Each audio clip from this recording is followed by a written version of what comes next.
السلام علیکم ورحمۃ اللہ وبرکاتہ۔ اتنی دولت کا کیا کرو گی، ہر چیز تمہارے پاس موجود ہے۔ بچوں جیسی نعمت سے بھی خدا نے تمہیں مالا مال کر دیا ہے۔ دولت ہو جائیداد تو بے انتہا تمہارے پاس ہے، لیکن جو کمی تمہیں ہمیشہ ہوگی اس کو کوئی پورا نہیں کر سکتا۔ وہ کمی تمہیں موت کے برابر لگے گی۔ یہ سب تب ہوگا جب تم اپنے بچوں کی شادی کر دو گی اور وہ اپنے گھروں میں خوش ہو جائیں گے۔ تمہارے شوہر کی کمی تمہیں تب معلوم ہوگی، ابھی تم بہت ہی خود غرض بن چکی ہو۔ جب یہ سارے الفاظ میری ماں نے مجھے فون کال پر کہے تو ان کی یہ بات سن کر مجھے بہت افسوس ہوا۔ میں سوچ بھی نہیں سکتی تھی کہ میری ماں مجھ سے اس قسم کے الفاظ کہہ سکتی ہیں۔ وہ میرے بارے میں ایسا کیوں سوچنے لگی تھی؟ آخر میں نے ایسا کیا کر دیا؟ میرے شوہر کی وفات کے بعد کیا میں جینا چھوڑ دوں؟ نئے کپڑے نہ پہنوں، کھاؤں پیوں نہ، اپنے بچوں کو ایک اچھی زندگی میسر نہ کروں، سب کچھ ہونے کے باوجود مسکینوں اور یتیموں والی زندگی گزاروں؟ تو تب سب کو یقین ہوگا کہ واقعی مجھے میرے شوہر کا غم ہے اور اس کی کمی مجھے محسوس ہوتی ہے، اس کے علاوہ نہیں ہوگا۔ یہ بات میں نے اپنی امی کو جواب میں کہی۔ میری امی غصے میں آ گئی اور کہنے لگی کہ پارسا، تم ہمیشہ ہی لالچی عورتوں کی طرح رہتی ہو۔ بچپن میں بھی جو چیز تمہیں پسند ہوتی تھی تم اس کے لیے سب کو الگ کر دیتی تھی۔ اس چیز کو حاصل کرنے کے لیے چاہے تمہیں جو بھی کرنا پڑتا وہ تم کر گزرتی تھی، لیکن اس چیز کو لازمی حاصل کرتی تھی۔ میں تمہاری ماں ہوں، تمہارے بارے میں اچھا سوچتی ہوں۔ میں نہیں چاہتی کہ تم زندگی میں جب اکیلی رہ جاؤ تو تمہیں پھر پریشانیوں کا سامنا کرنا پڑے۔ اکیلے کیسے رہا جاتا ہے یہ تم مجھ سے بہتر نہیں جانتے۔ تمہارے باپ کی وفات کے بعد جو مشکلات میں نے اپنی زندگی میں دیکھی ہیں ان کے بارے میں اگر تمہیں ذرا سا بھی اندازہ ہو جائے تو تم شادی نہ کرنے کا فیصلہ چھوڑ دو۔ ابھی تمہارے بچے چھوٹے ہیں۔ یہ جائیداد بے شک ساری زندگی کے لیے تمہیں بہت ہے۔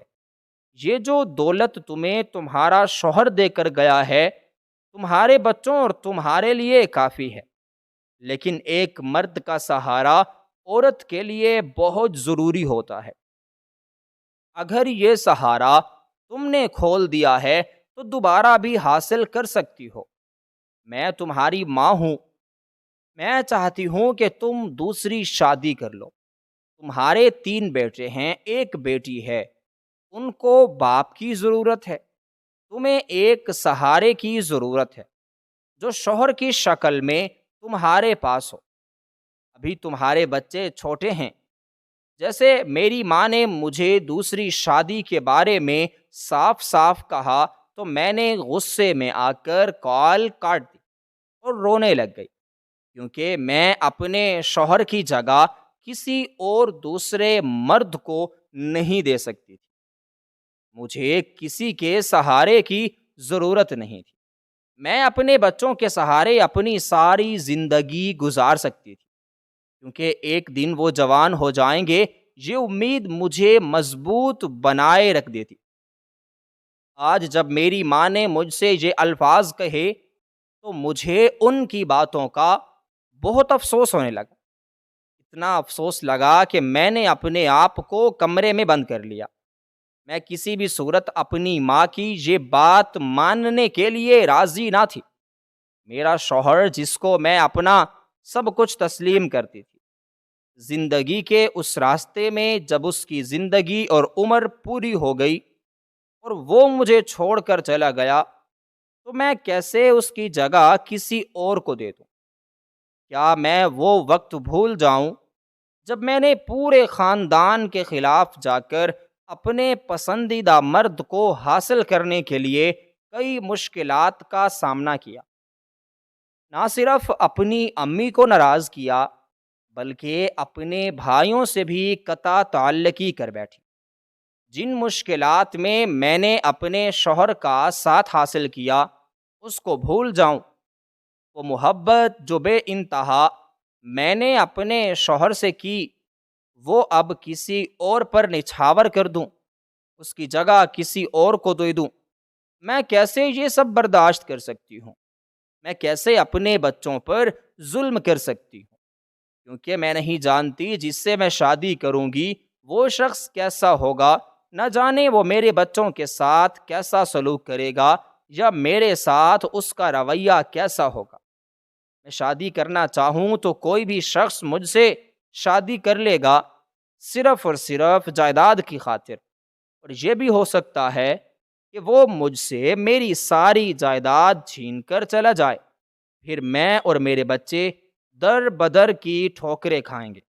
یہ ساری باتیں میں خود کو سوچتے ہوئے سوچ رہی تھی۔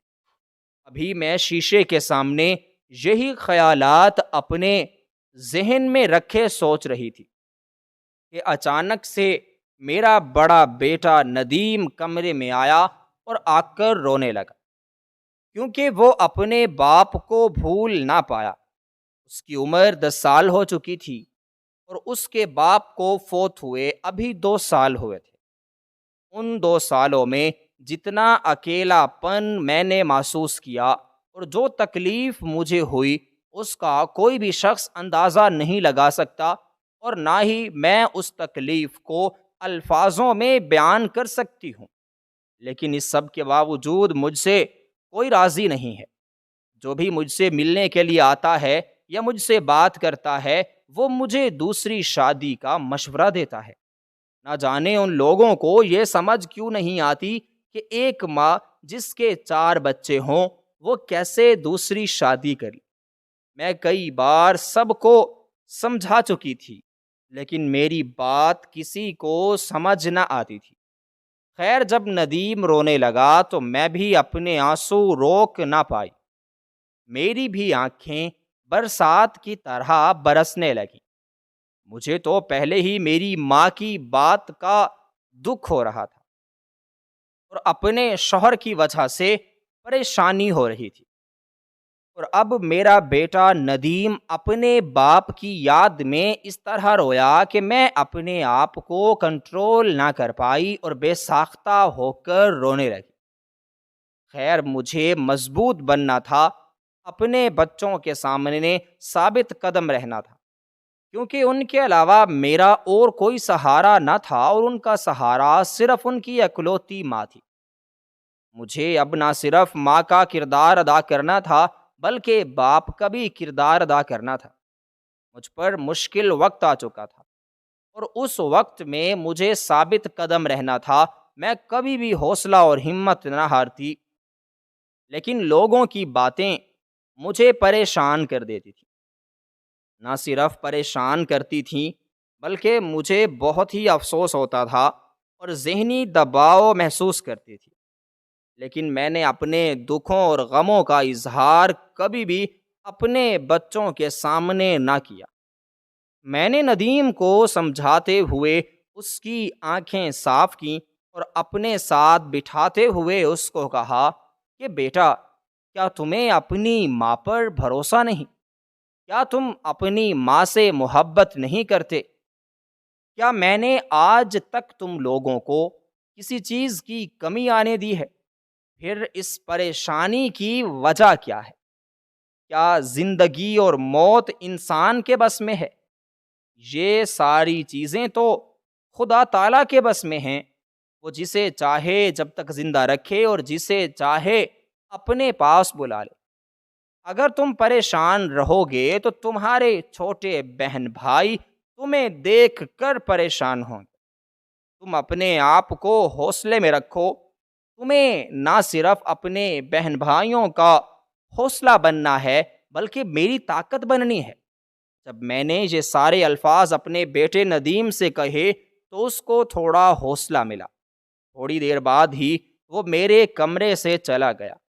شام کو جب میرے تینوں بیٹے اور میری بیٹی حیا ساتھ میں بیٹھ کر کھانا کھا رہے تھے تو میں نے ان کی ہمت اور حوصلہ بڑھاتے ہوئے کہا کہ بیٹا، تم لوگ میری طاقت ہو، اگر تم لوگوں نے ذرا بھی اپنے حوصلے پا سکے تو میں ٹوٹ کر بکھر جاؤں گی، میرا تم لوگوں کے علاوہ اور کوئی نہیں۔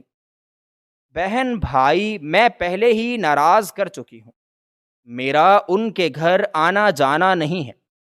ایک ماں ہے میرے پاس جو کبھی کبھی فون پر اپنے بیٹوں سے چھپ کر مجھ سے بات چیت کر لیتی ہے۔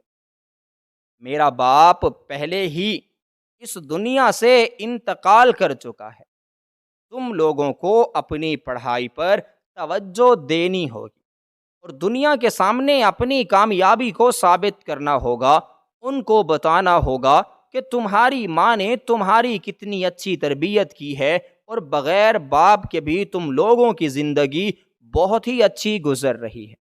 میرے چاروں بچوں نے میری بات غور سے سنی، ہماری زندگی اپنے معمول کے مطابق گزرنے لگی، ذرا بھی فرق نہ آیا، لیکن ایک کمی جو ہر وقت محسوس ہوتی تھی وہ تو ہمیشہ کے لیے رہ گئی۔ میرے بچے صبح اسکول جاتے، شام کو ٹیوشن پڑھتے، میری ساری توجہ ان پر تھی۔ دیکھتے ہی دیکھتے میرے بچے جوان ہو گئے۔ جیسے ہی وہ اپنے ہوش سنبھالنے لگے تو میں نے وکیل کو گھر بلایا، کیونکہ میں چاہتی تھی جو ذمہ داری میرے سر پر ہے، جو جائیداد میرا شوہر میرے کاندھوں پر چھوڑ کر گیا ہے، اس کی امانت میں اس کے بچوں تک پہنچا دوں۔ میں چاہتی تھی کہ میں ساری جائیداد اپنے بچوں کے نام کر دوں اور اس بوجھ سے فارغ ہو جاؤں۔ اسی سلسلے کے تحت میں نے وکیل کو گھر بلایا اور ساری بات کھول کر وکیل کے سامنے رکھ دی۔ لیکن میری بات سننے کے بعد وکیل نے جو مشورہ مجھے دیا اس کو سن کر مجھے بہت ہی عجیب و غریب لگا، کیونکہ میں یہ ہرگز مان نہیں سکتی تھی کہ بچے بھی لاپرواہ ہو سکتے ہیں اور اپنی ماؤں کو چھوڑ کر جا سکتے ہیں۔ میں دنگ رہ گئی جب وکیل نے مجھ سے کہا کہ آپ جائیداد کا ایک حصہ اپنے پاس رکھیں اور باقی حصہ اپنے بچوں میں تقسیم کر دیں، تاکہ کل کلاں کو جب آپ کے بچے جوان ہو جائیں تو آپ کو بھول نہ جائیں اور آپ سے لا غرض نہ ہو جائیں۔ آپ کے پاس جائیداد ہوگی تو آپ کے پاس کوئی نہ کوئی بچہ رہ جائے گا، آپ کی خدمت کرے گا، تاکہ اس کے بدلے جو جائیداد آپ کے نام ہے وہ آپ اس کے نام کر دیں۔ جیسے ہی وکیل نے مجھے یہ بات بتائی، مجھے تو اس کی بات سمجھ نہ آئی اور میں نے اس سے کہا کہ میں ہرگز ایسا نہیں کروں، یہ جائیداد تو میرے بچوں کی امانت ہے اور اس پر پورا پورا ان کا حق ہے، کیونکہ میرے بچے مجھ پر جان نچھاور کرتے ہیں۔ اگر میں کبھی بھی تکلیف میں آ جاؤں تو وہ اپنی تکلیفوں کو بھول جاتے ہیں اور میرے چاروں بچے میرے سر کے اوپر کھڑے ہو جاتے ہیں۔ نہ صرف میری صحت کا خیال رکھتے ہیں بلکہ مجھے اپنا سارا وقت دے دیتے ہیں، تو میں کیسے ان پر یقین نہ کروں؟ میں کیسے ان کو اس لالچ میں اپنے پاس رکھنے پر مجبور ہو جاؤں کہ وہ مجھ سے لاغرض ہو جائیں اور ایک دن مجھے بھول جائیں گے؟ میں ہرگز ان ماؤں میں سے نہیں ہوں جو صرف اپنے بارے میں سوچتی ہیں اور اپنے بچوں کو بھول جاتی ہیں۔ میرا سب کچھ میرے بچے ہیں اور میں اپنا سب کچھ ان پر لٹا دوں گی۔ میں یہ سب کچھ ان کو دیکھ کر کوئی احسان نہیں کر رہی، بلکہ ان کا حق ہے اس سب پر۔ جب میں نے یہ ساری بات اس وکیل سے کہی، وہ میری باتوں سے بہت زیادہ حیران پریشان ہوا اور کہنے لگا کہ آپ واحد ماں ہیں جس نے اس طرح کی بات کی ہے، ورنہ آج تک میں نے جتنی بھی جائیداد تقسیم کرنے کے کیس نمٹائے ہیں، کچھ مائیں تو آدھی جائیداد بچوں کو دیتی ہیں اور آدھی جائیداد اپنے نام رکھتی ہیں، لیکن آپ کی یہ سوچ مجھے بہت ہی متاثر کر رہی ہے اور میں بہت خوش ہوا ہوں کہ آپ اتنا اچھا سوچتی ہیں اور اپنے بچوں پر بھروسہ رکھتی ہیں۔ خیر وہ وکیل ساری جائیداد میرے بچوں کے نام کر کے چلا گیا۔ ابھی میرے بچے پڑھ رہے تھے، ان کی پڑھائی مکمل ہونے والی تھی، میں دعا گو تھی کہ ان کی نوکریاں لگیں تاکہ وہ اپنی زندگی میں خوشگوار ماحول کے ساتھ وقت گزار سکیں۔ وکیل ساری جائیداد میرے بچوں میں تقسیم کر کے واپس چلا گیا۔ میں نے ایک فائل اس کو دی اور اس کو ایک فائل اپنے پاس رکھی اور اپنے بچوں کو بتا دیا کہ میں تمام جائیداد ان کے نام کر چکی ہوں اور سب کچھ برابر تقسیم ہو چکا ہے۔ اس کے بعد میں اپنی زندگی معمول کے مطابق گزارنے لگی۔ میری ماں میرے گھر ایک دو بار آئی، میں بھی ان کے گھر جانا چاہتی تھی لیکن اپنے بھائیوں سے ڈرتی تھی۔ ان کے خلاف جا کر جو فیصلہ میں نے کیا تھا، آج تک انہوں نے مجھے اس بات کے لیے معافی نہ دی تھی۔ آج میں نے سوچا کہ میں اپنے بھائیوں کے گھر جاؤں گی اور ان سے اپنے کیے کی معافی مانگوں گی۔ شاید ان کی ناراضگی کی وجہ سے میرا شوہر بھی اس دنیا میں نہ رہا تھا اور میری ماں نے جو مجھے بد دعا دی تھی اس کا خمیازہ میں دے چکی تھی۔ میں یہ سوچتا ہی شام کو اپنی بیٹی حیا کو ساتھ لیا، اپنے تینوں بیٹوں کو گھر کھڑا کر کے میں حیا کے ساتھ اپنے بھائی کے گھر چلی گئی۔ سب سے پہلے جب میں اس گھر میں قدم رکھ رہی تھی تو مجھے وہ سارا منظر یاد آ گیا۔ جیسے میں اس گھر سے رخصت ہو کر اپنے شوہر کے گھر آئی تھی، میری آنکھیں نم ہو چکی تھی۔ اس گھر میں میرا پورا بچپن گزر چکا تھا، میری عمر کا ایک خاص حصہ اس گھر میں گزر چکا تھا جب میری شادی نہیں ہوئی تھی۔ تو میں نے یہ کبھی سوچا بھی نہ تھا کہ اتنے مشکل حالات سے مجھے بھی گزرنا پڑے گا اور زندگی مجھ پر تنگ ہو جائے گی۔ خیر جو میرے ساتھ ہونا تھا وہ ہو چکا۔ میں نے یہ سوچتے ہوئے اگر قدم بڑھایا کہ کاش میرے بھائی مجھ سے خفا نہ ہوتے تو میں اتنے عرصے کے لیے اس گھر سے کبھی بھی محروم نہ ہوتی، اپنے بھائیوں کے پیار سے محروم نہ ہو جاتی۔ میرے دو بھائی تھے اور میں ایک بہن تھی۔ ہم تینوں بہن بھائی آپس میں بہت زیادہ پیار کرتے تھے۔ ہمارا پیار اور محبت آپس میں اس قدر تھا کہ اگر کسی ایک کو تکلیف ہوتی تو باقی دو بھی اس تکلیف میں خود کو مبتلا پاتے اور نہ صرف اپنے بھائی کا ساتھ دیتے تھے بلکہ اس کی تکلیف کو ختم کرنے کے لیے ہر مشکل سے لڑ جاتے تھے۔ مجھے اچھی طرح یاد ہے جب میرا چھوٹا بھائی ہمارے محلے کے ایک لڑکے سے جھگڑا کر کے آیا تھا اور اسی جھگڑے کے دوران اس لڑکے نے میرے بھائی کو ایک تھپڑ مارا تھا، تو ہم بدلہ لینے کے لیے اس کے انتظار میں اس کے گھر کے سامنے کافی وقت رکے رہے۔ ہم یہ سوچ کر اس کے گھر کے سامنے رکے رہے کہ جب وہ واپس آئے گا اپنے گھر تو ہم اس کو ماریں گے، پیٹیں گے اور اپنے بھائی کی بے عزتی کا بدلہ اس سے ضرور لیں گے، کیونکہ ہم نے کبھی کسی کو کچھ نہ کہا تھا۔ میرے بھائی کی کوئی غلطی نہ تھی، اس نے خواہ میرے بھائی کو مارا تھا۔ جیسے ہی وہ لڑکا اپنے گھر جانے لگا تو ہم دونوں بہن بھائی اس پر ٹوٹ پڑے۔ ہم نے اس کو خوب مارا اور پھر بھاگ کر اپنے گھر آ گئے۔ گھر آ کر ہم نے اپنے چھوٹے بھائی کو بتایا کہ ہم نے تمہارا بدلہ لے لیا ہے، اب تم خوش ہو جاؤ۔ میرا باپ ہماری اس بات سے بہت ہی خوش ہوا، لیکن اس کے ساتھ ہی میرے باپ نے ہمیں سمجھانے کی کوشش کی کہ بیٹا یہ سب بری بات ہے، تمہارے بھائی نے بھی اس کو کوئی ایسی بات کی ہوگی جس کی وجہ سے اس نے تھپڑ مارا ہے۔ تم لوگ بے شک ایک دوسرے سے بے حد پیار کرتے ہو، لیکن اس کا مطلب یہ نہیں کہ ایک دوسرے کو بگاڑ دو۔ خیر یہ سوچتے ہوئے میں کافی آگے کی طرف بڑھ چکی تھی۔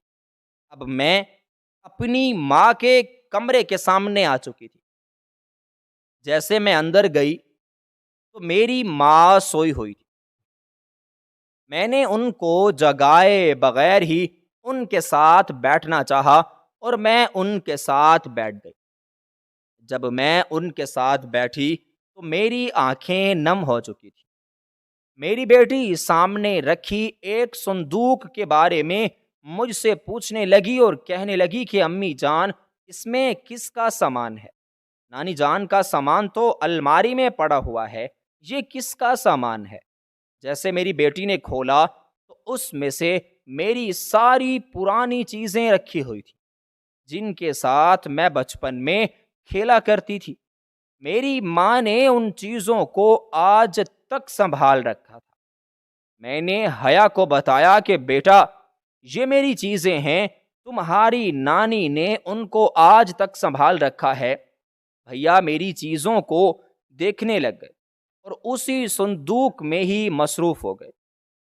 میری امی ابھی تک سو رہی تھی، میری آنکھیں بالکل نم ہو چکی تھیں۔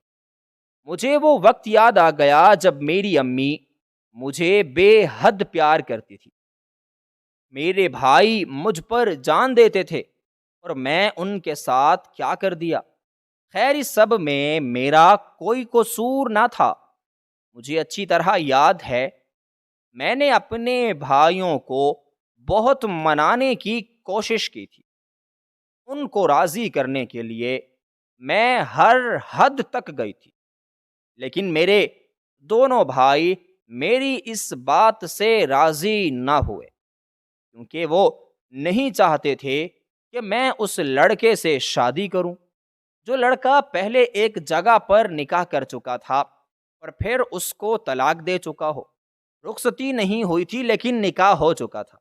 میں ان کو کیسے سمجھاتی کہ اس نے وہ نکاح صرف اور صرف میری وجہ سے توڑا ہے، کیونکہ وہ مجھ سے شادی کرنا چاہتا تھا، لیکن میں نے ان کو سمجھانے کی ہر ممکن کوشش کی۔ میرے بھائیوں نے میری بات کو اہمیت نہ دی اور نہ ہی میری بات کی طرف توجہ دی۔ میں بھی اپنی ضد میں پوری اتر چکی تھی۔ میرے باپ کا انتقال ہو چکا تھا۔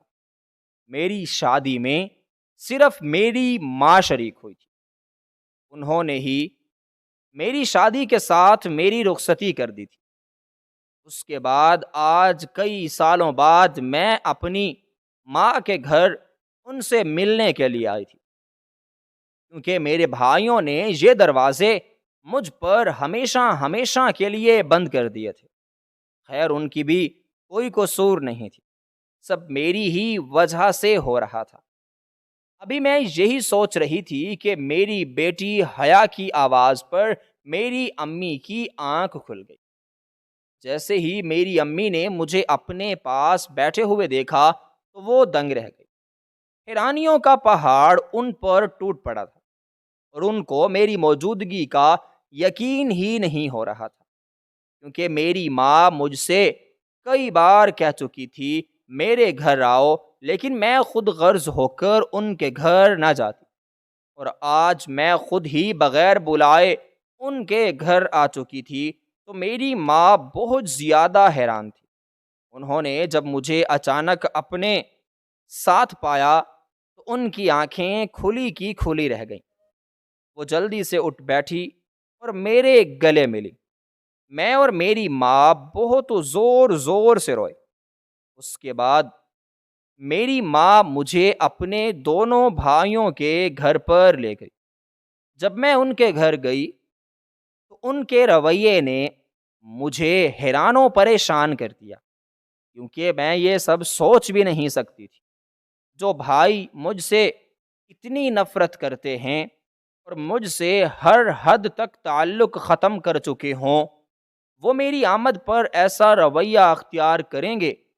ان کے اس رویے نے مجھے پریشان کر دیا اور میری پریشانی کو مزید بڑھا دیا، کیونکہ میں سوچ بھی نہیں سکتی تھی کہ میرے بھائی میری آمد پر اس طرح خوشی کا اظہار کریں گے۔ ان کے رویے کو دیکھ کر مجھے یوں محسوس ہوا کہ جیسے میرے آنے کا انتظار کر رہے ہیں۔ جیسے ہی میں ان کے گھر گئی تو میرے دونوں بھائی اٹھ کر مجھے ملے۔ میری بھابھیوں نے میرے ساتھ جو رویہ رکھا وہ بہت ہی اچھا تھا۔ انہوں نے میری بہت زیادہ خدمت کی اور میرے آنے پر میرا شکریہ ادا کرنے لگے۔ میں تو بہت ہی حیران رہ گئی۔ میں ان سے اپنے کیے پر معافی مانگنا چاہتی تھی لیکن مانگ نہ سکی۔ میں نے سوچا کہ اب اگلی بار آؤں گی تو ان سے ضرور اپنے رویے کے بارے میں معافی مانگوں گی۔ خیر، جب میں آنے لگی تو اپنے دونوں بھائیوں سے شکریہ ادا کیا اور کہا کہ آپ لوگوں کی مہربانی، آپ لوگوں نے اتنا اچھا رویہ میرے ساتھ رکھا اور میری نادانیوں کو بھلا دیا۔ آپ لوگوں نے یہ رویہ رکھ کے نہ صرف مجھے میری نظروں میں گرا دیا ہے بلکہ آپ لوگوں کا یہ احسان میں کبھی نہیں بھولوں گی۔ اس پر جو جواب میرے بھائیوں نے مجھے دیا اس کو سن کر میں دنگ رہ گئی۔ انہوں نے کہا کہ بہن، تم وہاں جا کر ہمیں بھول گئی تھی لیکن ہم نے تمہیں کبھی نہیں بھولا۔ ہمارا کوئی بھی دن ایسا نہیں گزرا جس دن ہم نے تمہاری شرارتوں کو یاد نہ کیا ہو یا ہم نے تمہاری نادانیوں پر خوشی کا اظہار نہ کیا۔ حالانکہ تمہیں چاہیے تھا کہ تم اپنی شادی کے کچھ ہی روز بعد ہمارے گھر آتی، ہمیں مناتی۔ ہم اسی انتظار میں رہ گئے کہ تم بہت جلد ہمارے پاس آؤ گے، لیکن بہن تم ہمارے پاس نہ آئی۔ ہم تم سے ناراض ہیں، اس لیے نہیں کہ تم نے ہماری مرضی کے خلاف جا کر شادی کی، لیکن اس لیے ناراض ہیں کہ تم نے ایک بار بھی لوٹ کر ہماری طرف نہ دیکھا۔ ہم نے تو غصے میں آ کر تمہیں جو کہا سو کہا، لیکن تم نے ہمیں شرمندہ ہونے کا موقع نہ دیا۔ جیسے ہی میرے بھائیوں نے مجھ سے یہ بات کی تو میں مزید اپنی نظروں میں گر گئی۔ میں حج اور اپنے بھائیوں سے معافی مانگنے لگی اور کہنے لگی کہ میں نے بہت بڑی غلطی کر دی، میں شرمندہ ہوں، آپ لوگ مجھے دل سے معاف کر دیں۔ تبھی میرے بھائیوں نے جو بات مجھ سے کی اس بات کو سن کر حیرانیوں کے پہاڑ مجھ پر ٹوٹ پڑے۔ میرے بھائیوں نے جب مجھ سے کہا کہ ہم نے تمہیں اسی دن ہی معاف کر دیا تھا جس دن تم یہاں سے رخصت ہو کر گئی تھی، اور آج تک کبھی بھی تمہارے خلاف کوئی بات نہیں کی، ہم تمہارے آنے کا انتظار کر رہے تھے۔ بس اب ہمارا سب جھگڑا ختم ہو چکا ہے، تم ہمارے گھر آتی رہا کرو، ہم بھی تمہارے گھر چکر لگائیں گے۔ ہم تمہارے بھائی ہیں، تمہارے ساتھ مخلص ہیں، تمہارا برا نہیں سوچتے۔ خیر، میں وہاں سے بہت ہی خوش ہو کر واپس پلٹ کے آ گئی اور گھر آ کر میں نے اپنے بچوں کو تمام واقعہ سنایا۔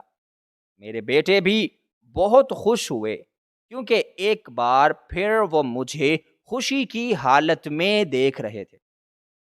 میرا چہرہ ایک بار پھر کھل اٹھا تھا اور مطمئن ہو چکا تھا۔ خیر، وقت بہت ہی جلدی گزر گیا، اتنا جلدی کہ میں نے سوچا ہی نہ تھا۔ میرے بچے اب جوان ہو چکے تھے اور وہ اس کا بھی ہو چکے تھے کہ میں ان کی شادیاں کر لوں۔ جائیداد کے معاملے میں پہلے ہی آزاد ہو چکی تھی، ساری جائیداد میں اپنے بچوں کے نام کر چکی تھی۔ اب باری تھی ان کے فرض ادا کرنے کی، اور یہ فرض میں بہت ہی جلد ادا کرنا چاہتی تھی کیونکہ میں یہ سوچ رہی تھی میری زندگی کے دن بہت کم رہ چکے ہیں۔ مجھے یوں محسوس ہوتا تھا جیسے اچانک کسی دن میں مر جاؤں گی، لیکن اس سے پہلے میں اپنے بچوں کو ان کے گھروں کا کرنا چاہتی تھی اور ان کی زندگی میں ان کو آگے بڑھتا ہوا بھی میں دیکھنا چاہتی تھی۔ اسی لیے پہلے میں نے اپنے تینوں بیٹوں کی شادی کی۔ بہت ہی اعلیٰ گھروں سے میں اپنی بہویں بیاہ کر لے آئی تھی، وہ بہت ہی نیک سیرت لڑکیاں تھیں۔ آخر پر میں نے اپنی بیٹی کی شادی کی۔ میرے تمام بچے اپنی اپنی زندگیوں میں بہت ہی آگے کے منازل طے کر چکے تھے۔ میرے بچے جن کو دیکھ کر میں جیتی تھی وہ آہستہ آہستہ مجھ سے جدا ہونے لگے، اپنی زندگیوں میں اس قدر کامیاب ہو کر اپنی ماں کو ہی بھول بیٹھے۔ آسمان تو مجھ پر اس دن ٹوٹا جب میرے بڑے بیٹے ندیم نے مجھ سے ایک ایسی بات کی جس کو سن کر میرے قدموں کے نیچے سے زمین نکال لی، اور مجھے یوں محسوس ہو رہا تھا جیسے مجھ پر قیامت ٹوٹ پڑی ہو۔ جب میرے بڑے بیٹے ندیم نے مجھ سے کہا کہ امی جان وہ اپنے بیوی بچوں کو لے کر غیر ملک میں ہمیشہ ہمیشہ کے لیے جا رہا ہے، لیکن وہ کبھی کبھی اپنی ماں سے ملنے ضرور آئے گا، وہاں پر اس کا کاروبار جم چکا ہے، اپنے ایک دوست کے ساتھ وہ بیرون ملک جا رہا ہے۔ جیسے میرے بیٹے نے مجھ سے یہ بات کی تو یہ صدمہ مجھے اپنی موت کے برابر لگا تھا۔ جن بچوں کی خاطر میں نے اپنا دن رات ایک کیا، ان کو تمام سہولیات میسر کیں، نہ صرف سہولیات میسر کیں بلکہ اپنی ساری زندگی میں نے ان پر لگا دی۔ آج جب وہ اپنے قدموں پر کھڑے ہو گئے تو انہوں نے اپنی ماں کو ہی چھوڑ دیا، نہ صرف چھوڑ دیا بلکہ ہمیشہ کے لیے چھوڑنے کا فیصلہ کر دیا اور بیرون ملک شفٹ ہو گئے، کیونکہ میرا بیٹا فیصلہ کر چکا تھا وہ اب کہاں رکنے والا تھا، اس لیے وہ چلا گیا۔ میں نے اسے ایک دو بار بات کرنے کی کوشش کی لیکن اس نے میری ایک نہ سنی۔ میں ماں تھی، مجبور تھی، اپنے بیٹے کی خوشی کو دیکھ کر خاموش ہو گئی۔ جب وہ گیا تو شروع میں ہر روز مجھ سے فون پر بات کرتا تھا۔ میں خوش ہوتی تھی کہ دیکھو میرا بیٹا مجھے بھولا نہیں ہے، پردیس جا کر بھی وہ میرے رابطے میں ہے اور میری خیریت پوچھتا ہے، لیکن جیسے جیسے دن گزرتے گئے وہ مجھے بھول گیا اور اس نے مجھے کال کرنا بھی چھوڑ دی۔ شاید وہ اپنی زندگی میں مصروف ہو چکا تھا۔ اس کے بعد جو میرا دوسرے نمبر والا بیٹا تھا اس نے اپنے بھائی سے بات کی اور کہا کہ میری بھی جگہ وہیں پر بناؤ۔ دیکھتے ہی دیکھتے وہ بھی اپنے پہلے بھائی کے پاس چلا گیا اور وہیں پر وہ بھی اپنی فیملی کو لے گیا۔ اس نے بھی آخری ٹائم پر مجھے بتایا جب وہ جانے کی پوری تیاری کر چکا تھا اور اس کی ساری فیملی کا ویزا بھی لگ چکا تھا۔ جب میرا دوسرا بیٹا گیا تو میں بہت روئی لیکن میں کچھ نہ کر سکتی تھی۔ میں نے اس کو روکنے کی بہت کوشش کی لیکن وہ نہ رکا اور چلا گیا۔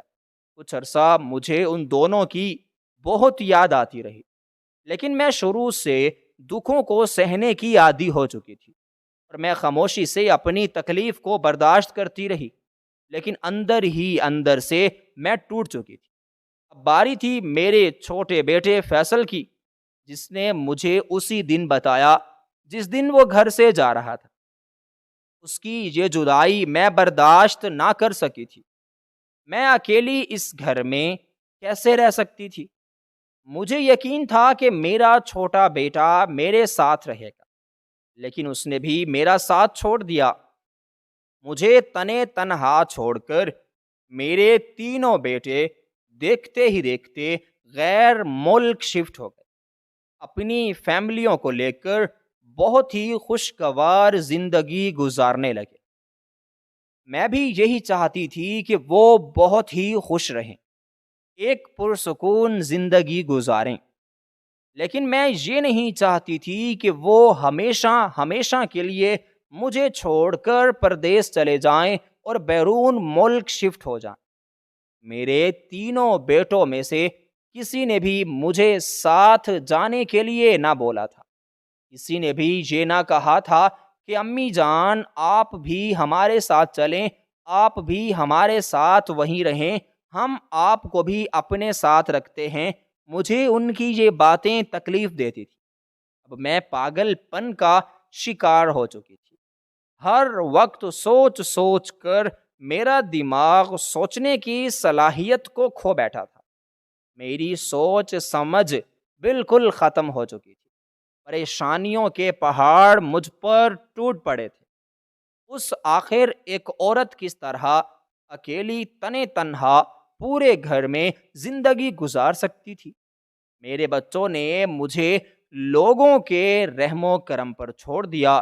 وہ یہ بھی جانتے تھے کہ ان کی ماں ان سے اتنا پیار کرتی ہے اور ان کے بغیر نہیں رہ سکتی۔ میں اپنے شوہر کی جدائی کا صدمہ سہ گئی، لیکن اپنے بچوں کی جدائی کے صدمے نے نہ صرف مجھے بیمار کر دیا بلکہ میری سوچنے اور سمجھنے کی صلاحیت بھی کھو چکی تھی۔ میں پاگل سے پاگل ہونے لگی۔ میری ایک ہی بیٹی تھی جس کی شادی کچھ عرصہ پہلے ہی ہم لوگ کر چکے تھے۔ وہ مہینے میں ایک بار میرے گھر آتی تھی۔ میں اس سے کوئی شکوہ نہ کرتی کیونکہ وہ اپنی زندگی میں بہت ہی مصروف ہو چکی تھی۔ جب میرے بیٹے، جنہیں میں بہت پیار کرتی تھی، وہ مجھے چھوڑ کر چلے گئے تو میں اپنی بیٹی سے کیا شکایت کرتی اور اس سے کیا کہتی؟ میں کسی سے بھی کچھ کہنے کے قابل نہ تھی۔ میں نے خاموشی کو بہتر سمجھا اور اپنی زندگی کے جو دن باقی بچے تھے ان کو صبر و شکر کے ساتھ گزارنے لگی۔ لیکن میرے بیٹے کی جدائی نے مجھے بیمار کر دیا۔ آج مجھے تیسرا دن تھا۔ شدید بخار کے ساتھ میں اکیلی گھر میں پڑی تھی۔ کوئی پوچھنے والا نہ تھا، یہاں تک کہ کوئی بھی نہ تھا جو مجھے ڈاکٹر کے پاس لے جاتا۔ بہت ہی مجبور ہو کر میں نے اپنے تینوں بیٹوں کو ایک ایک کال کر کے کی، لیکن جو مایوسی مجھے اس کال کے بعد ہوئی وہ موت کے برابر تھی۔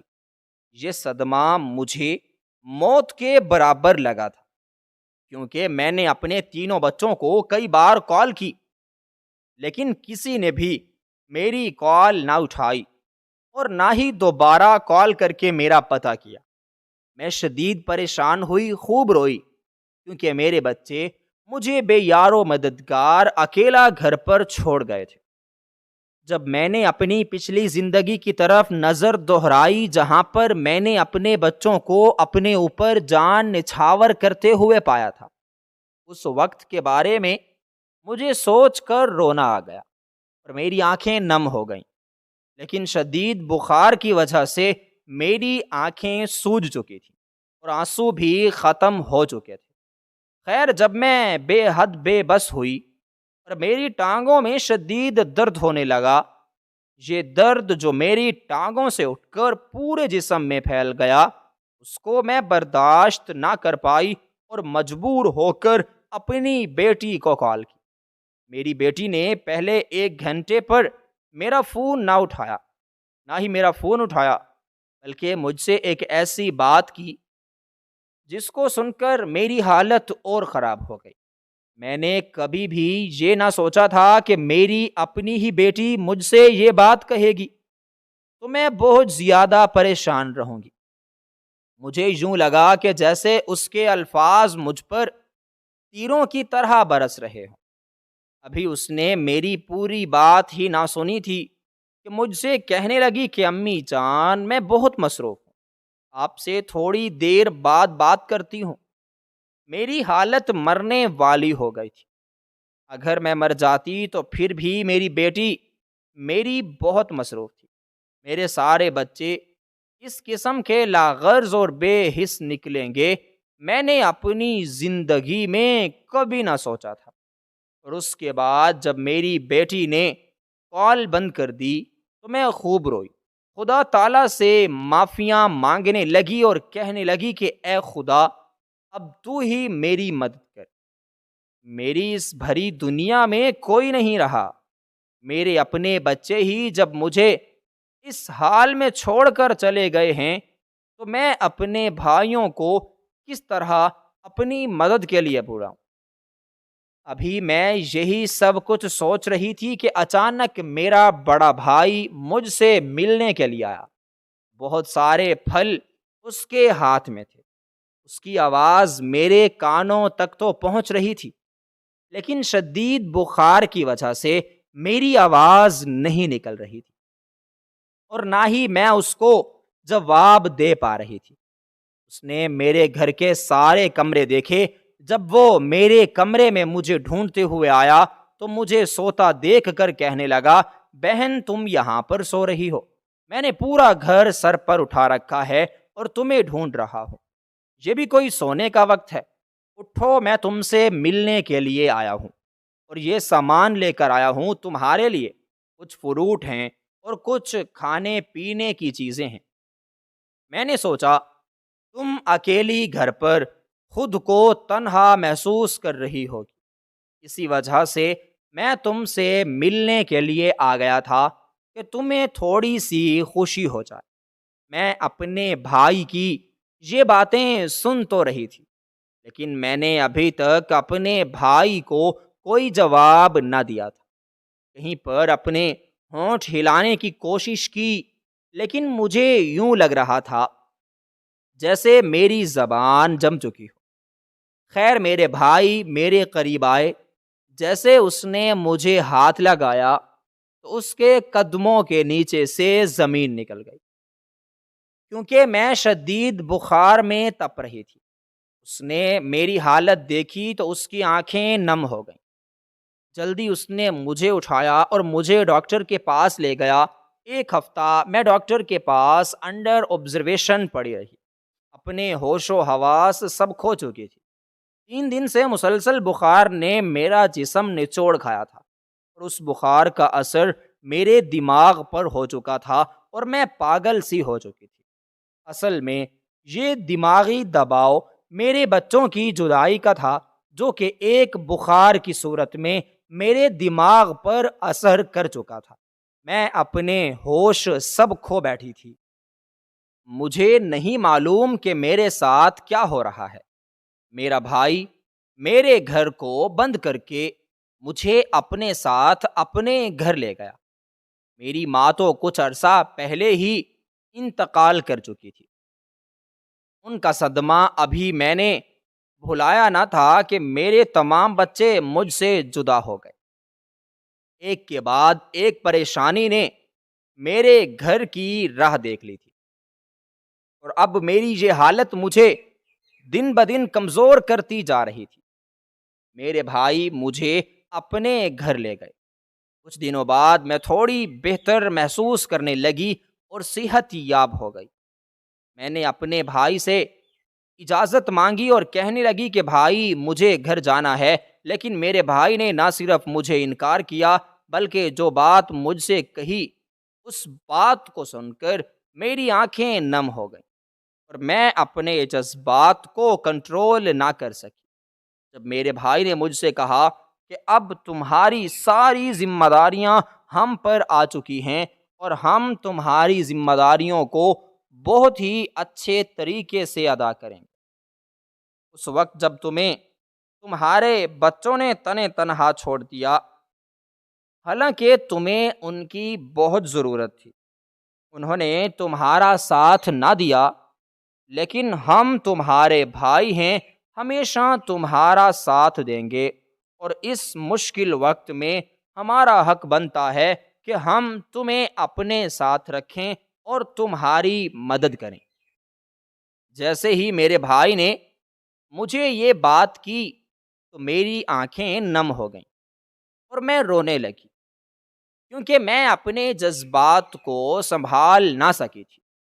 میں نے بھی اپنے بھائیوں کے ساتھ رہنے کا فیصلہ کر لیا۔ وہ گھر جو کہ میرے شوہر کی نشانی تھا اس کو کرائے پر دے دیا۔ میں اپنے بھائی کے ساتھ، میرا بھائی میری ہر خواہش پوری کرتا تھا۔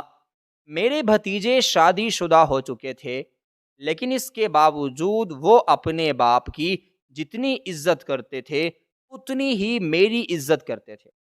مجھے یہاں پر کسی چیز کی کمی نہ تھی، لیکن جو پریشانی مجھے ہر وقت رہتی تھی، جس کی وجہ سے میں ٹھیک نہ ہو پاتی تھی، وہ میرے بچوں کی جدائی تھی، جنہوں نے مجھے کئی عرصے سے جھنجھوڑ دیا تھا، اور آج تک میری بیٹی نے مجھے کال نہ کی تھی۔